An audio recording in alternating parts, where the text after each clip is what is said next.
לפני כשנתיים המרגל היהודי-אמריקני ג'ונתן פולארד עלה לארץ, אבל כאן אחרי שנה מתה רעייתו אסתר. לאחרונה הוא התחתן בשלישית, עכשיו הוא מבקש לדבר על קמפיין הילדים של פולארד, שפתח לזכרה של אסתר, ועל ההחלטה שלו להתחתן שוב. סיוון רב מאיר פגשה אותו. שנתיים מאז הרגע הזה, שבו יונתן ואסתר פולארד הגיעו ארצה. אותה אסתר. שנה מאז הרגע הזה, שבו יונתן ליווה את אסתר למנוחות. כעת הוא מבקש לדבר. It's critical now because we're right in the middle of a campaign to raise funds to build a school in Esther's memory in Tel Aviv. Esther and I never had children. She felt that the most important thing for Jewish children was to know their identity. הילדים של פולארד, כך קוראים לקמפיין הגיוס החדש למען מוסד חינוכי לילדים, על שם מי שלא זכתה לילדים. I must share something very personal with you. You know, I held her when she died.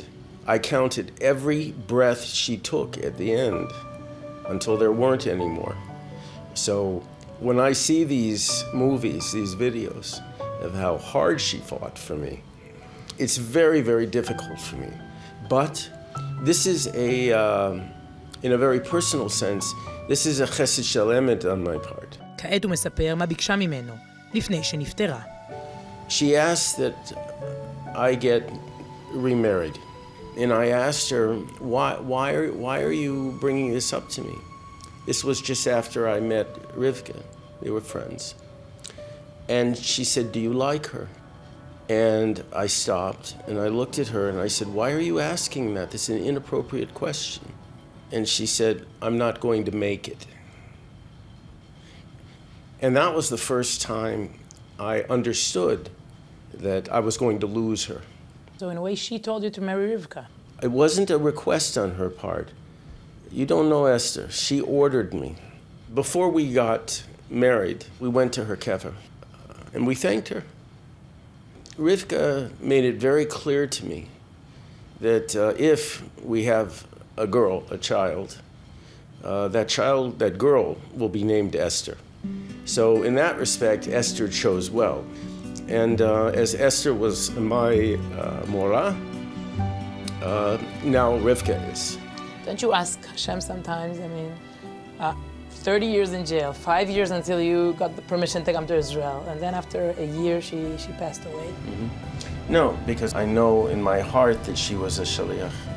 I don't question God's will. We have to learn from it, and we have to go forward.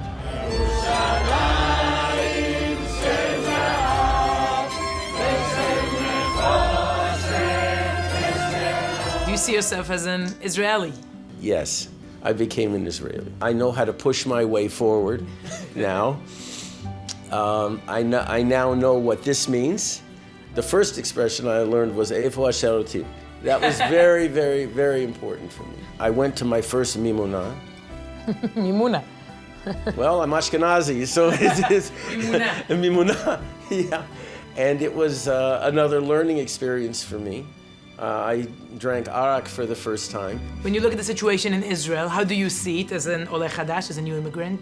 When I first got here, Esther, alayhi shalom, took me down to Mea Sharim. And she said, look at everybody. They don't dress like you, they don't talk like you, they don't daven like you, they don't think like you, but they are your brothers and sisters, and you must show them respect. Then she took me into Tel Aviv, and she said, I want you to look at people here. They don't act like you, they don't dress like you, they don't talk like you, they don't think like you, but they are your brothers and sisters. This is my philosophy going forward. I want the temperature to be reduced. I want people to talk, not yell. אחרי 30 שנים מבודד מהעולם, הוא לומד הרבה מאוד דברים חדשים. I was walking down Fifth Avenue with Esther, alayhi shalom, and I looked at her and I said, is everybody gone crazy in this city? Everybody's talking to themselves. And she laughed and she said, no, sweetheart, it's called Bluetooth. הוא עובד על שני סטארט-אפים בתחום האנרגיה, נהנה מכל שנייה כישראלי ירושלמי חופשי, ויש לו תשובה נחרצת לשאלה נוקבת, שרבים שואלים אותו. 30 years in jail, when you look back, do you regret it? Never. I just wish that I'd been more effective. People expect me to get down on my hands and knees and beg al chet shechatanu. I will never apologize for putting the lives and welfare of my people above my own. Ever. Ever.